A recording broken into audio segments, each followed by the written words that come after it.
స్వాతంత్ర ప్రేక్షకులకు నమస్కారం. ఇప్పుడు ఇంకొక సమస్యకి చూద్దాము. చాలామంది బాధపడే సమస్య ఈ టైంలో ఇన్ఫర్టిలిటీ.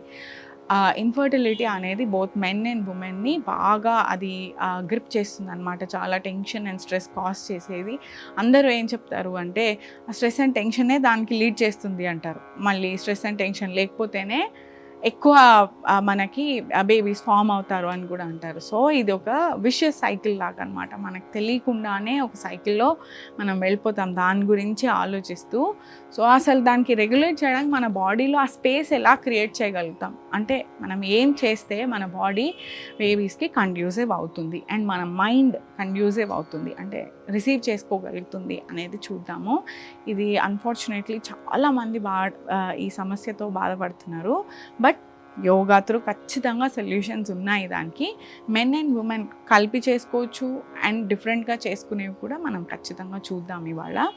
సో ఫస్ట్ మెన్ ఏం చేయగలుగుతారు అనేది చూద్దాము. నుంచొని చేసే దాంట్లో మనం ఇందాక చూసిన వార్మప్స్ కానీ regular yoga practice first of all చాలా హెల్ప్ చేస్తుంది. అండ్ మనం ప్రతిసారి చెప్పుకునేది దృష్టి శ్వాస పైన పెట్టుకోవడం అనేది కూడా మనకి హెల్ప్ చేస్తుంది. దానివల్ల ఏదైనా మనకు తెలియకుండా ఉండే చెడలవాట్లు అంటే జంక్ ఫుడ్ ఎక్కువ తినడము, లేట్గా నైట్ పడుకుంటూ ఉండడము అండ్ చాలాసేపు ప్రెజెంట్ మూమెంట్ అంటే ఎవరితో అయితే సమయం స్పెండ్ చేస్తున్నామో వాళ్ళతో యాక్చువల్గా లేకుండా బ్రెయిన్ ఎక్కడో ఉండడము, ఇలాంటివన్నీ కూడా మనలో ఏంటంటే ఒక వాక్యూమ్ని క్రియేట్ చేయడం స్టార్ట్ అవుతాయి అన్నమాట. ఆ వాక్యూమ్ క్రియేట్ అవ్వడం ఎప్పుడైతే స్టార్ట్ అవుతుందో మనకి ఆటోమేటిక్గా కనెక్షన్ మనతో కూడా మన కనెక్షన్ అనేది కొద్దిగా అలా స్లోగా దూరం అవుతూ ఉంటాము. బట్ ఎప్పుడైతే మనం ఆ రెండింటిని జాయిన్ చేస్తామో మనతో ఉన్న దాంతో మన దగ్గర ఉన్న దాంతో మన శక్తితో మనం కనెక్ట్ అవుతామో ఆటోమేటిక్గా అప్పుడు మనము ప్రశాంతంగా అండ్ ప్రజెంట్లో ఎక్కువ ఉండగలుగుతాము. ఎప్పుడైతే ప్రజెంట్లో ఉండగలుగుతామో మనం అనుకున్నవి మనం మంచివే అనుకున్నవన్నీ మనం ఖచ్చితంగా సాధించగలుగుతాం అన్నమాట. సో మెన్ ఏం చేయగలుగుతారు, ఫస్ట్ హ్యాబిట్స్లో ఏం చేయగలుగుతారో చూద్దాము. హ్యాబిట్స్లో అంటే ల్యాప్టాప్ వాడడం, ల్యాప్ పైన ల్యాప్టాప్ పెట్టుకోవద్దు, దాని పేరు ల్యాప్టాప్ ఉన్నా సరే ల్యాప్ పైన పెట్టుకోవద్దు. అండ్ ఫుడ్లో కూడా more boiled and steamed food and మంచి న్యూట్రిషియస్ ఫుడ్ ఎక్కువ తీసుకోవడము. అలానే ఎంతవరకు ఆకలిస్తుందో అంతవరకే తినడం అంటే మైండ్ఫుల్ ఈటింగ్. ఎంత ఆకలిస్తుందో అంతవరకే తిని ఆకలి తీరుతుందని మనం గమనించుకొని ఆపేయడము. తక్కువ కాదు ఎక్కువ కాదు, కరెక్ట్ మన స్టమక్కి ఎంత కావాలో అంత మనం తినడము. అండ్ హైడ్రేషన్, ఖచ్చితంగా వాటర్ తాగుతూ ఉండడం, ఫ్రీక్వెంట్గా దాహం వేసినప్పుడల్లా గమనించుకొని వాటర్ తాగుతూ ఉండడం. చాలామంది టైమర్ పెట్టుకొని గంటకు ఒకసారి గ్లాసు వాటర్ తాగాలి అలా అనుకుంటే అది చిన్న పిల్లలకైతే ఓకే అలవాటు చేయడానికి. కానీ మనం పెరుగుతున్న కొద్దీ ఏంటంటే మన బాడీతో సింక్ అవ్వగలగాలి, అది చెప్పేవి మనం వినగలగాలి కదా.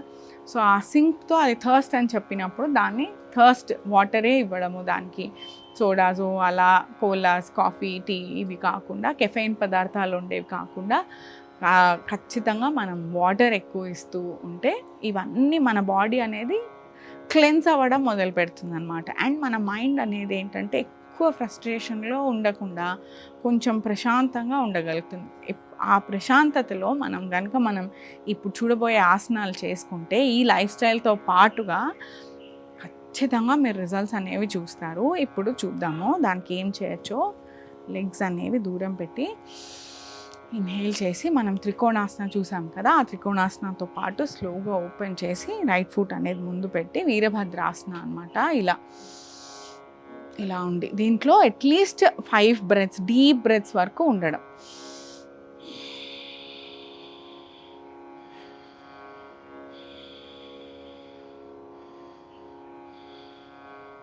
ఇలా స్లోగా రిలాక్స్ అయ్యి మళ్ళీ చేంజ్ అయ్యి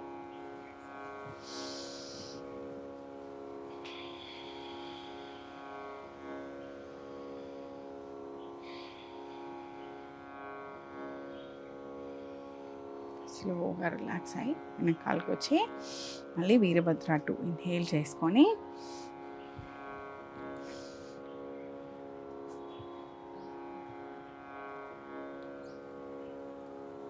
ఒక 5 బ్రెత్స్ ఉండి స్లోగా ఎక్సేల్ చేస్తూ రిలాక్స్ అయ్యి మళ్ళీ ఆపోజిట్ సైడ్.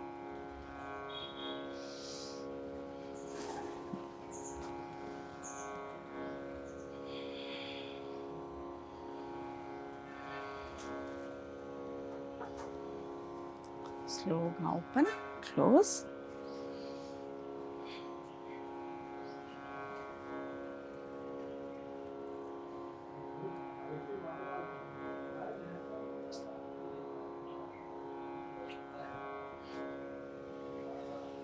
ఆపోజిట్ సైడ్ ఏదైనా సరే ఎటు సైడ్ లెఫ్ట్ సైడ్ చేస్తే రైట్ సైడ్ కూడా ఖచ్చితంగా చేయాలి. At least 5 deep breaths.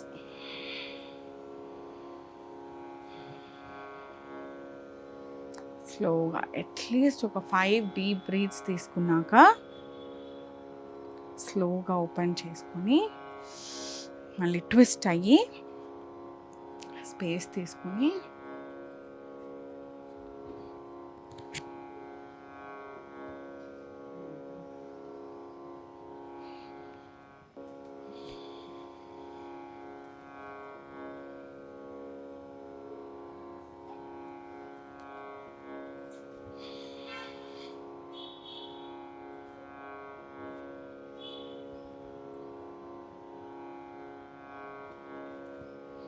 ఎక్సేల్ చేస్తూ బయటకి స్లోగా ఓపెన్ చేసి ఇన్హేల్ చేస్తూ కిందకి వెళ్ళి